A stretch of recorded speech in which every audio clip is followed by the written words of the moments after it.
parkiran. Memang satunya di luar, satunya yang suka di dalam. Yang pelayanannya sama-sama melayani tetapi berbeda jalur. Satunya jalur luar, satunya jalur dalam. Yesi yang di dalam di gereja musik semalam saja juga seperti itu, menyiapkan meja sendiri karena sudah biasa ya kan. Dia yang berikan segala sesuatu tadi malam menyiapkan sendiri itu nggak record sendiri ya. Itu yang record dari yang lain. Tetapi Wawan sama Yesi saya tertarik dengan sabda Tuhan hari ini dari Yesus bin Sirach dan Matius. Kenapa kalian memilih dua perikopa ini, Yesus bin Sirach dan Matius? Kenapa? Apa yang tertarik, yang buat menarik kalian Yesus bin Sirach tadi dalam bacaan yang pertama? Apa yang buat menarik? Kan kemarin sudah kan? Waktu sebelum ini kan sudah saya tanya apa yang menarik dari Yesus bin Sirach kalian pilih? Benar-benar punya pilihan. Oke.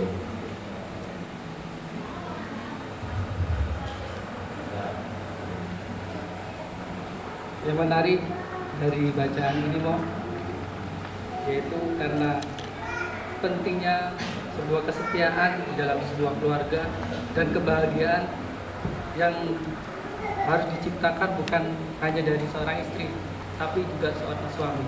Kesetiaan ya, istri suami. Oke, kita pegang janjinya kesetiaan suami istri ya.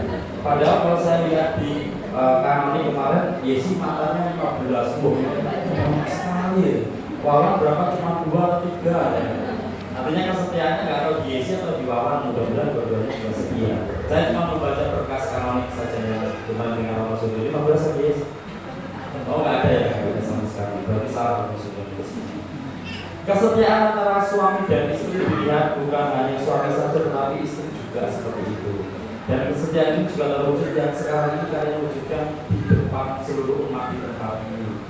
Mungkin kemarin ketika kalian datang meminta supaya diresmikan perkawinannya sampai berapa kali saya menjadikan 3 kali, mudah-mudahan nanti saya bisa, mudah-mudahan saya bisa, dan akhirnya pada hari ini bisa. Dan kalian memilih bahwa sebagai patokan landasan kalian berdua untuk membina keluarga adalah tentang cinta, kesetiaan suami istri dari dalam bacaan yang pertama. Tadi dikatakan dalam bacaan pertama, berbahagialah suami dari seorang istri yang baik. Berbahagialah suami dari seorang istri yang baik. Berarti suami kalau memiliki istri yang baik harus bahagia. Jumlah harinya akan menjadi 2 kali lipat. Artinya kan kebahagiaan itu walaupun 1 hari rasanya itu sudah bersama dengan pasangan itu sudah berhari-hari dan rasanya itu bahagia terus menerus itu tidak ada yang terlupakan. Maka dalam ayat ini, dalam satu perikopa ini kita mau melihat bahwa ada pujian dan keindahan bagi seorang perempuan yang takut akan Tuhan. Perempuan yang membawa damai dan kekuatan, perempuan yang menjadi dasar berkat dalam rumah tangga. Tetapi kalau kita mau memperhatikan, kebahagiaan suami tidak terjadi secara otomatis.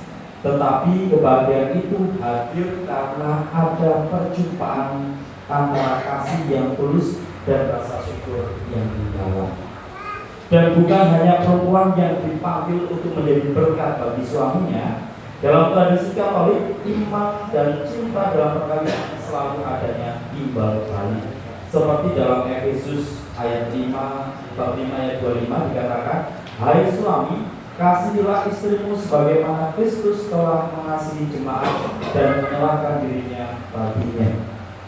Suami bukan penguasa untuk istri, melainkan pelayan cinta. Dan istri bukan bawahan dari suami, melainkan rekan seperjalanan untuk menuju ke surga. Saling mengingatkan satu dengan yang lain. Kalau misalnya besok kalian sudah menjadi suami istri, Wawan kalau misalnya di gereja hanya jadi tukang parkir, diajak ke dalam. Sekali-kali kalian berdua jadi miskinar di dalam hitungan. Gantian atau enggak Wawan yang miskinar, ya yang jadi tukang parkir di luar. Dia Wawan juga merasakan di dalam itu tugas menjadi miskinar itu bagaimana. Biar seimbang. Tetapi dua-duanya harus sejalan bersama. Kalau semalam Pak Antonio bercerita tentang 50 tahun orang berkeluarga tetapi miskomunikasi. Tadi malam kan masih ingat kan apa yang diceritakan Pak Antonio itu, yang laki-laki memberikan kepala sama ekornya, ternyata suami istrinya itu hanya mengambil bagian dari suaminya yang tidak disukai. Ternyata suaminya berpendapat kayaknya istri saya itu cuma suka kepala sama ekornya saja. Nah, tetapi di sini saya mau menggambarkan perkawinan 50 tahun. Seorang cucu bertanya pada kakek dan neneknya, kakek, bagaimana kakek bisa hidup berapa lama dengan nenek sampai akhirnya kita mencintai sampai 50 tahun.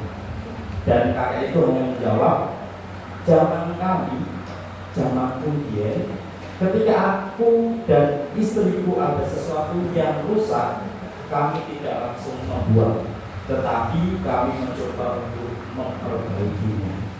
Dan inilah salah satu kebajikan hidup dalam rumah tangga Katolik. Tidak mudah untuk menyerah, tidak mudah untuk menuduh, tidak mudah untuk melukai, tetapi belajar untuk mengerti, belajar untuk memperbaiki, belajar untuk menerima. Cinta bukan soal menemukan orang yang sempurna, tetapi soal belajar mengasihi orang yang tidak sempurna dengan cinta yang sempurna. Dan dalam Injil tadi menegaskan sesuatu yang lebih dalam. Bukan setiap orang yang berseru kepadaku, Tuhan, Tuhan akan masuk dalam kerajaan surga, melainkan dia yang melakukan kehendak Bapa.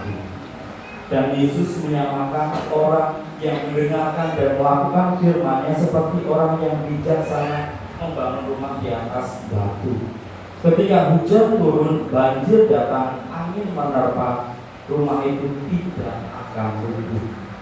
Dan saudara-saudari, rumah dalam gambaran bacaan Injil pada hari ini merupakan gambaran rumah tangga yang nantinya akan kalian bina bersama mulai pada hari ini.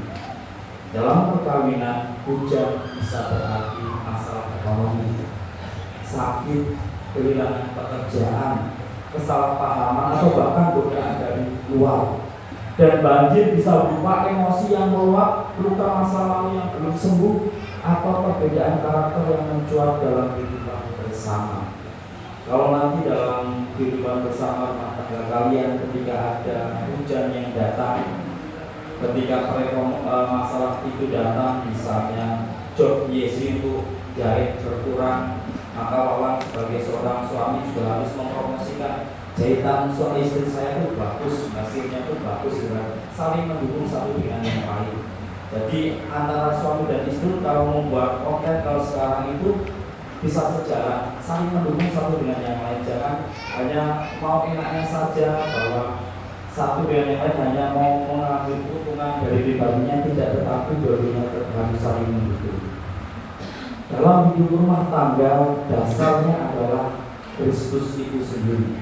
Jika rumah itu dibangun di atas doa, di atas sakramen, di atas kesabaran dan pengampunan, maka meskipun datang badai, rumah itu tetap akan berdiri. Bukan karena tidak ada masalah, tetapi karena ada fondasi yang kokoh, yaitu Tuhan dan kasih Kristus itu sendiri. Maka pada hari ini kalian berdua ingin membangun rumah tangga itu, bukan rumah dari batu dan semen yang kokoh, tetapi rumah hati, rumah iman, rumah kasih, rumah yang tidak hanya dilihat indah tetapi damai untuk dihuni, rumah yang tidak hanya penuh dengan tawa tetapi kuat dalam air mata, rumah di mana anak-anak nanti belajar mencintai Tuhan karena melihat cinta orang tua mereka yang nyata dalam kasih. Maka izinkan saya memberikan petuah kecil, bukan dari diri saya sendiri, tapi ini adalah pengalaman gereja dan hikmat dari pasangan para kudus. Yang pertama, kalau nanti terjadi, yang pertama, jangan pernah tidur dalam keadaan marah atau marah satu dengan yang lain. Jangan pernah tidur dulu dalam keadaan marah satu dengan yang lain. Belajarlah saling memaafkan sebelum hari berganti. Bahkan jika hanya satu yang bersalah, biarlah yang satu lagi menjadi jembatan damai. Lalu yang kedua, berdoa bersama. Mungkin kalian nanti akan sibuk, lelah, capek, Mungkin banyak tanggung jawab, tetapi jangan sampai Tuhan dilupakan dalam rumah kalian. Maka bawa Tuhan dalam setiap doa kalian. Yang ketiga, peliharalah rasa hormat. Banyak perkawinan yang terjadi rusak bukan karena tidak ada cinta, tetapi karena cinta dilupakan dalam kebiasaan yang kasar, sindiran terhadap pasangannya, atau diam yang menyakitkan. Hormat menjaga cinta tetap hangat. Lalu yang keempat, jangan lupa tertawa. Rumah yang sehat bukan hanya rumah tanpa air mata, tapi rumah yang tahu kapan harus tertawa bersama, kapan harus menangis bersama. Dan yang terakhir, jangan bangun rumah kalian sendirian. Bangunlah bersama dengan Tuhan. Kalau kalian membangun rumah bersama Yesus, Dia akan menjadi atap yang melindungi, tiang yang menguatkan, dan cahaya yang menghangatkan. Hari ini nanti sebentar lagi kalian berdua akan berkata, saya bersedia. Tetapi perkawinan bukan tentang berkata saya bersedia sekarang ini, tetapi mengatakan itu setiap hari. Dalam cara kalian menyapa, kalian menatap, kalian membantu, saling memaafkan dan juga mencintai. Maka semoga rumah tangga yang akan kalian bina bersama menjadi tempat tinggal kasih Allah di dunia ini, tempat di mana cinta tidak hanya dibicarakan tapi dihidupi. Semoga kalian menjadi tanda bahwa cinta sejati masih mungkin, karena Tuhanlah yang menjadi batu karang untuk kalian membangun rumah tangga. Kemudian kepada Bapa dan Putra dan Roh Kudus. Seperti pada permulaan, sekarang, dan sepanjang Saudara-saudari, kita lanjutkan dengan perayaan perkawinan. Tertulis dalam sabda Tuhan bahwa pria akan meninggalkan ibu dan bapaknya untuk bersatu dengan istrinya. Oleh sebab itu, mempelai yang berbahagia, sebelum memulai hidup di dalam keluargamu yang baru, datanglah menghadap mereka dan berterima kasih atas segala yang telah kalian terima selama ini, dan mohonlah doa restu untuk mulai membina keluarga kalian berdua.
ada